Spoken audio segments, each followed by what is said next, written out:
put it out.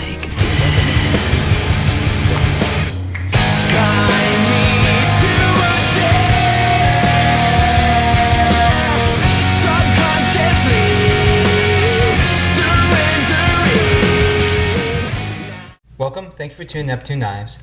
So I came up with a new format for my videos, and I really like it, and I'm hoping you guys do too. Hopefully this will provide more organization, also more interconnectivity between my videos. We have utility, which then covers the concept of the knife, then the construction, sort of like the convenience of that knife to do that concept, and of course then the cutting performance. Then the second category would be CQC. This is a self-defense tactical, right? And in that category, there'd be 3 Ds: deployment, design, the design of the knife in terms of how it's supposed to function in a fight, and then of course the deadliness. And then finally, the 7th category will be kind of that wow factor, that kind of my personal opinion on how that knife feels compared to all the other knives I've owned, experienced, and tested. And then at the end also, I will offer 5 suggestions, comparable suggestions that I own or have experience with. And this way also, if I do have the video, you can go look up my other video about it. From now on, we'll follow this format. Or you can, if I don't have a video, you can request one, and then I'll make a video about that knife. So you can see here, kind of get an idea.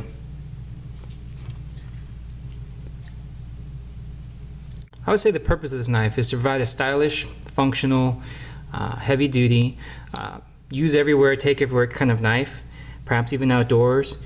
I would assume that's why there's this aggressive stonewash on the blade, even going so far as to blast the pot clip so there's more traction, because if you guys are aware on the Sage 2, there's always the traction issues on that slippery pocket clip. You know, it's just supposed to be very muted, very compact, something just you carry with you in your pocket, in your backpack, in your gear. I would say that's where the concept ends. It just stays as a sort of very sterile, simple design. Very clean, done very well. In terms of construction, you can see some oddities. There's these little holes tapped, but nothing goes in them. The backspacer covers that back hole. Using this knife as a sort of utility knife, just overall maintenance of it, you can see it's quite simple. You know, basic. A washer on each side, phosphor bronze washer, same size. All the screws have that little straight edge to help them not rotate in place when you are maintaining it. And thankfully they are just a male and female on each side, so not a little bit less screws to deal with. So you have those 3 screws. The pivot and the back screw are the same size, the one for the pot clip, thankfully. The middle screw though is a little bit more narrow, kind of annoying. So there is an extra screw there. So basically you have 3 females, pivot and 2 in the back, and then you have 4 screws. 3 on this side and then that one right there. The screws are bead blasted, which don't really help with rust. The pot clip is bead blasted, so it has some traction, which is great. That I'll talk about later. But unfortunately it is still very flimsy, moves around. You feel it moving as you hear it. You can feel it move as you grip the knife. So to be honest, that pot clip I feel is a very big fail. It does allow for deep carry, which some people like, but in terms of when you're actually holding the knife, it's just, there is a little hot spot right there, and then also it feels so flimsy, and it scratches your knife, it moves around like nothing. It's just, maybe it does look less intrusive, but it's just I hate the clip. The fact that you're getting this nice overbuilt rugged knife with, you know, I mean that's a total of 8mm of titanium. You know, this could have moved up into a different category of like an outdoor, really good hiking knife if the pocket clip was just a little bit more sturdy. But easy disassembly and reassembly, and lockup is solid. I don't doubt Spydero's ability to make a good titanium frame lock. Everything's solid. Rust is not such a humongous issue, it seems like. The blade itself, of course, you know, it is at least stonewashed, so no bead blasting on the blades, so that kind of helps fight against the rust. It is CTS XHP, so it is stainless. You have 4mm thick titanium scales, 2 of them. So I mean, you have a lot of rigidity in that. And it comes with a backspacer, so there are at least 2 standoffs to help increase the rigidity of it. So that, I would say overall the rigidity of the knife is pretty solid, and given that it is a small knife, there's not much distance to cover, it's pretty stable in all directions. All the lockup and everything is strong. Now the cutting, of course, would really determine what the knife is, and that would be the blade shape you see here. You can see it is a full flat grind. You have really thick here, goes down, there's that drop, so there is a little bit more of a tip bulk maintaining, so a little bit more strength to the tip, but obviously still fine tip. So prying just very, very light, but even then I would not suggest it. And then you can see there's a belly, so that does, it's a modified worn clip, so that does have a nice, sort of like a modified worn clip, definitely. So it does have a nice cutting ability to it, especially for the blade size. There's no point in any more nonsense, you know. And then if you can see here the handling position, you will be able to use at least the majority of this area. You do miss out a little bit there. But there is a sharpening trail, so that's convenient. So there is some utility in that. And the cutting performance with this very high grind, and you know, it tapers down to very thin edge, it does offer very good cutting performance. There's not a second shoulder to overcome past the cutting edge, so it's just, you know, you get past that, whatever edge you set, and the rest will glide through. So and that's pretty good. And you can see if whatever you're cutting through tends to bind, you can avoid this rough area and focus on this area up here. So I'd say overall the cutting performance is good. Out of box, it really bites into the wood. Very good. You can see that. It's very good in terms of that. So you can look at that. Very, very impressive. Overall, a very functional blade shape. Very utilitarian. Now, if you were to use this constantly, maybe for work or something, I would say there is that first issue of the pocket clip. It really is just constantly squeezing and bending while you are gripping hard on the knife. Thankfully, there is this area right here for you to work and use your thumb. You can help push it, get more leverage on it. So that's good. The jimping, I would equate to feeling grease. Useless. In this grip, you can get a good amount of leverage. A little bit of a hot spot right there, but not such a big deal. And overall, manipulating the tip is fine. In heavier cutting, hot spots, right here, definitely right here is the pain right there. It does feel painful. Let me try with the other hand. Pocket clip, definitely bugs on this side, so you should switch it. Kind of funny right there, but they did smooth that, so that's good, thank God. So that doesn't feel so bad. It does feel a little awkward in the left hand because of that. In the left hand, that gap right there just kind of is in an odd place. When you're cutting it, it kind of really makes this ergos on this side feel funny in your hand. Possible hot spot. Deployment is a big thing when it comes to folders, and especially in tactical situations. Now the carry here is deep pocket. A lot of people on YouTube keep explaining this, and I hope to change that, because if people keep requesting deep pocket carry, then it's really not a good tactical folder, because you need a portion that's sticking outside of your pocket to grip when you pull it out of your pocket, or you're just pulling literally on the clip.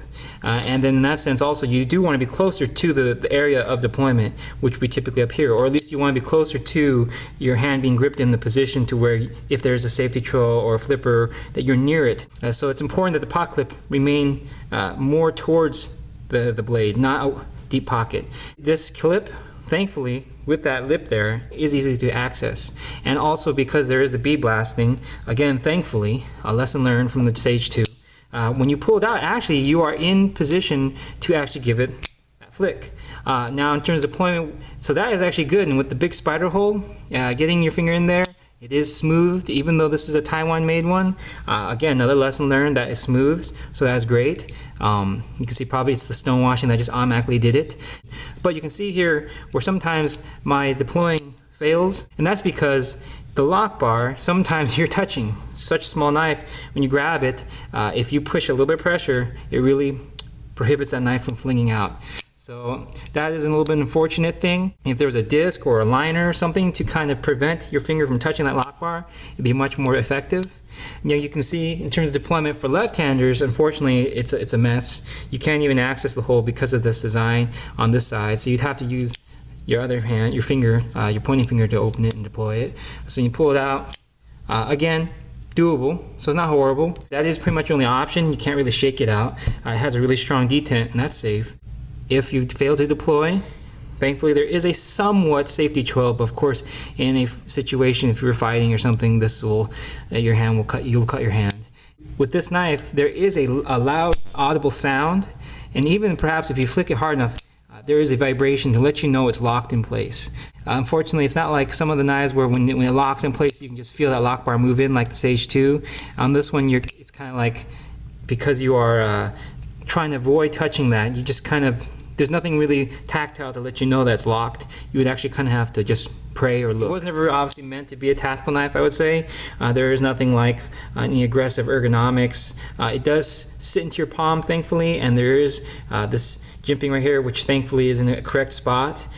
So those combined, but the overall ergonomics, thankfully, are wide. It's wide, so it doesn't rotate in your hand. It's got, it's thick, so it's kind of like, Emerson, lots of traction there. But the jimping's a fail, and overall there was no like aggressive choil, nothing to protect yourself, and if you were to penetrate and stab something. But thankfully also this edge is protruding. There is nothing to catch, so if you, with the shorter blade, if you're to use it, it's not going to snag on anything like a Strider. There's no aggressive ergos, and typically I would say with a small knife you need more aggressive ergonomics, because that is what then controls that knife in your hand rather than just a large handle. Now when wet, thankfully the knife still actually is quite solid and secure. This definite hump right there does kind of secure in your hand if you get it there. You can see it kind of digs into your finger, but if you were constantly piercing something, that would obviously be painful, but in a one-time use thing, that is good. I would say then you do contact the lock bar, so if you do a maneuver that moves this knife that way, it will disengage because your finger will possibly do it. Doesn't help. And maybe if it could be a little bit less. If there was just more something a plate, basically you just grip, so you just avoid touching that. Or if where you were gripping wasn't the lock bar. Extreme, but definitely for just normal modern use, you got at least roughly 2.5 inches of blade. That will at least do nice slashes at the thighs and arms and face. You can stab into limbs and stuff. This will at least accomplish that. So if you have some training, this will definitely defend you. In terms of deadliness, the fact that at least the blade itself is a very effective cutter will help immensely with that. Do I recommend using this knife as a self-defense knife? No. You see here, I was able to pick a couple up, so if anybody's interested in getting this knife, PM me. I might be able to give you a good deal. If I can, I will. This knife, to me, I view it as like something you put in your backpack. I would take the pot clip off, just ditch all ideas of ever possibly using it to defend myself. Even though I can pull it out and deploy it quickly, I just don't like the idea of defending myself with this knife. Just not enough aggression in it. And it doesn't feel aggressive. The knife is a very sterile knife in my opinion. It seems like something you put a cute little lanyard on and you put it next to your Swiss Army knife tool or Victorinox tool. You put it in your backpack with your flashlights, or you just drop it in your pocket. With the detent and the nice shape of it all, nothing's gonna like hurt you. A backpacker or a camper, I think this knife is a good knife. I think it would serve well in those situations.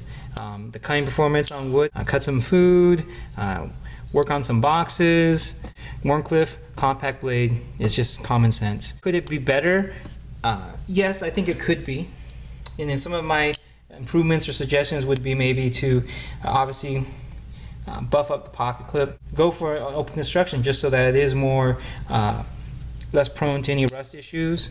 Perhaps use a steel that is very anti-corrosive, since I don't see the purpose of using XHP if you're just going to have a utility blade.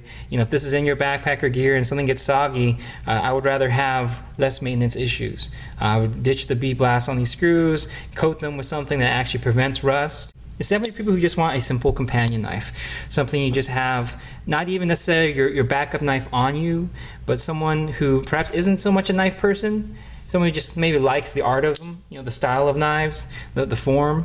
Here are some options that I think you should consider.